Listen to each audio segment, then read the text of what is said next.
Assalamualaikum Sobat Football United. Ringan amatiran ala gue sambil nyetir kali ini karena ya gue lagi lagi menuju ke satu tempat di Semarang dan waktu terbatas kali ini, tapi nggak apa-apa ya. Mudah-mudahan suara juga bisa terdengar bagus. Kali ini gue ingin ngobrol ringan terkait dengan di Twitter atau mungkin nggak tahu di media lain ya. Kalau gue ngelihatnya di Twitter itu ada video tentang Mason Greenwood. Gue ingin ngobrolin tentang Mason Greenwood yang di video tersebut nampak sedang berlatih secara pribadi. Itu latihan dia bukan di Carrington nampaknya, bukan dengan tim Manchester United, betul-betul terpisah ya. Dia latihan sendiri, tidak ada atribut klub di video tersebut. Dan seperti pernah gue katakan ketika pertama kali Mason Greenwood itu ada foto ya kan, dia latihan secara mandiri, gue akan bilang ini, waktu itu gue bilang ini adalah kerjaan dari PR timnya Mason Greenwood, dan akan ada foto-foto ataupun video-video selanjutnya karena ya PR dari Mason Greenwood butuh bekerja untuk mengembalikan semacam kayak identitas Mason Greenwood sebagai pemain sepak bola profesional. Nah, kaitannya bagaimana nih dengan peluangnya ke Manchester United, ke tim utama Manchester United? Kalau menurut gue secara ringan amatiran di video tersebut, gue melihat Mason Greenwood yang berbeda, Mason Greenwood yang tidak sama dengan Mason Greenwood ketika sebelum ada kasus tersebut. Gue melihat ketajamannya nggak sama, kecepatan, agresivitas, determinasi berbeda. Ketajaman jelas itu tidak sama, finishingnya menurut gua itu berbeda. Bisa jadi itu memang ya latihan santai, makanya gua nggak tahu itu sebenarnya latihan seperti apa. Tapi ya dari yang ditampilkan, gua menilai memang Mason Greenwood tertinggal jauh dari Mason Greenwood yang gua ketahui ya sebelum kasus menimpa. Manchester United di pre-season kali ini tidak menyertakan Mason Greenwood, dan menurut gua, dan sudah pernah gua katakan di Football United, ini merupakan indikator utama apakah Erik ten Hag akan memakai Mason Greenwood paling tidak dalam waktu dekat. Dan sepertinya memang tidak. Manchester United sendiri dikabarkan dalam waktu dekat ya akan memberikan rilis press release ataupun juga pengumuman mengenai sikap klub, pengumuman mengenai investigasi internal yang sekarang sudah dilakukan. Secara hukum kasus ini sudah dihentikan, tapi sering gua katakan, walaupun dihentikan bukan berarti dia tidak melakukannya, dia tidak bersalah. Kalau menurut gua itu merupakan dua hal yang berbeda. Balik lagi, Mason Greenwood peluangnya ke Manchester United bagaimana? Secara teknis, secara non teknis, menurut gua tetap berat.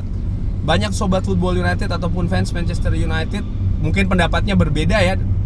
Gua hanya ringan amatiran, tapi kalau dari sisi teknis gua menilai masih jauh Mason Greenwood. Dalam jangka waktu yang cukup lama dia tidak latihan sepak bola bersama dengan skuad Manchester United, tidak berkompetisi di level yang tertinggi. Ini menimbulkan ketertinggalan yang sangat jauh, dan itu terlihat di video terakhir dengan Mason Greenwood.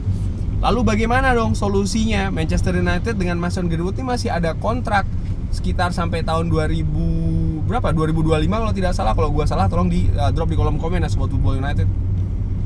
Dan Manchester United kalau seandainya memutuskan kontrak dari sang pemain, tentu saja akan ada kompensasi yang dibayarkan. Dan melihat situasi dari keuangan Manchester United yang nggak bagus-bagus banget, sebentar gue geser dikit nih, yang nggak bagus-bagus banget ya, gue menilai nampaknya Manchester United akan lebih memilih untuk tetap bekerja sama dengan Mason Greenwood sampai dengan kontraknya selesai, baru kemudian ya akan merilis Mason Greenwood. Itu kalau yang gue perkirakan secara ringan amatiran. Bisa dengan meminjamkan ke klub lain, itu juga bisa. Nah, kok dirilis bang? Kenapa kalau seandainya dia performanya bagus di tim lain, kan bisa jadi akan ya membantu Manchester United. Gini, kalau secara ringan amatiran gue melihat lini depan Manchester United itu jelas butuh penguatan kualitas, butuh penambahan pemain baru. Tapi dari musim lalu sebenarnya ya, Manchester United berinvestasi dengan sangat tinggi loh. Mendatangkan Anthony yang nilainya sangat-sangat tinggi dari Ajax Amsterdam.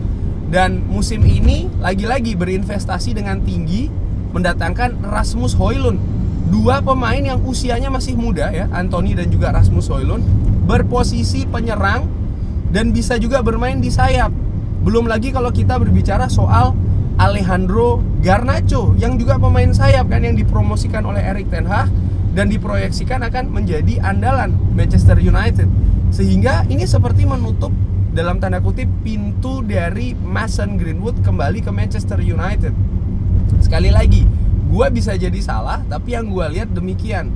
Secara teknis butuh investasi yang tinggi ya, artinya waktu, lalu perhatian, fokus dari tim kepelatihan Manchester United tentu saja untuk bisa membantu Mason Greenwood kembali ke performa sebelum dia terkena kasus.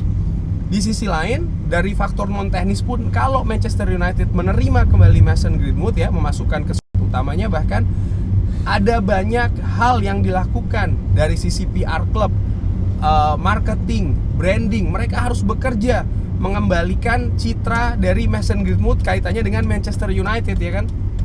Mohon maaf nih, kelihatan di frame anak gue lagi agak sedikit ngantuk dia. Balik lagi, sehingga dari situ gue menilai ya Manchester United nampaknya tidak akan mengambil keputusan mengembalikan Manchester United atau mengembalikan Mason Greenwood ke tim utama dari Manchester United. Terlalu besar menurut gue biayanya, dan belum lagi akan banyak gejolak ya kan yang terjadi, sehingga ya gue berpikir nampaknya Erik ten Hag pun juga sudah memilih atau mencari solusi lain dengan mendatangkan pemain-pemain penyerang muda dengan investasi mahal pula, mengorbitkan pemain muda yang lain di Manchester United. Sebenarnya ini adalah hal yang disayangkan, yes, karena Mason Greenwood sebenarnya punya talenta yang sangat besar.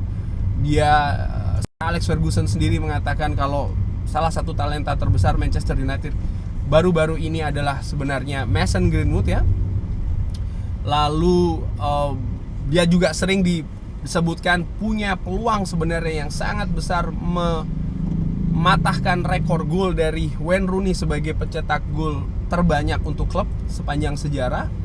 Nah itu yang menarik juga nih. Jadi baru-baru ini ada wawancara Marcus Rashford mengatakan kalau dia sudah berbicara dengan Wayne Rooney dan Wayne Rooney ingin Marcus Rashford yang mematahkan rekornya. Kan dia mengatakan demikian. Ini menurut gua salah satu indikator kalau Mason Greenwood nampaknya menurut gue secara ringan amatiran ya sudah selesai dengan Manchester United. Segala sesuatu yang akan terjadi menurut gue bisa salah sekali lagi ya, setelah nanti diumumkan adalah lebih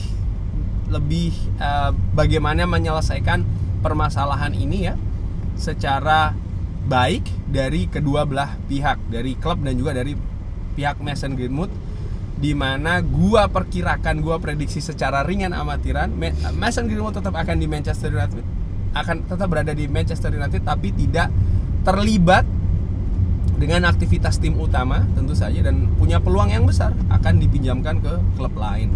Kalau seandainya berperforma bagus di klub lain bagaimana bang? Gua tetap berpikiran juga Manchester United kecil kemungkinan akan mengambil lagi Mason Greenwood, artinya memperpanjang kontraknya setelah periodenya nanti selesai. Sekali lagi, gue bisa salah, tapi itu merupakan prediksi perkiraan ringan amatiran ala gue. Bagaimana menurut Sobat Football United mengenai situasi Mason Greenwood yang ada videonya itu, dan masa depannya di Manchester United akan seperti apa? Bisa drop di kolom komen. Berbeda pendapat nggak masalah, asal sopan. Terima kasih sudah menyaksikan. Mohon maaf sekali lagi ya, gue sambil nyetir. Jangan lupa like, subscribe. Wassalamualaikum warahmatullahi wabarakatuh.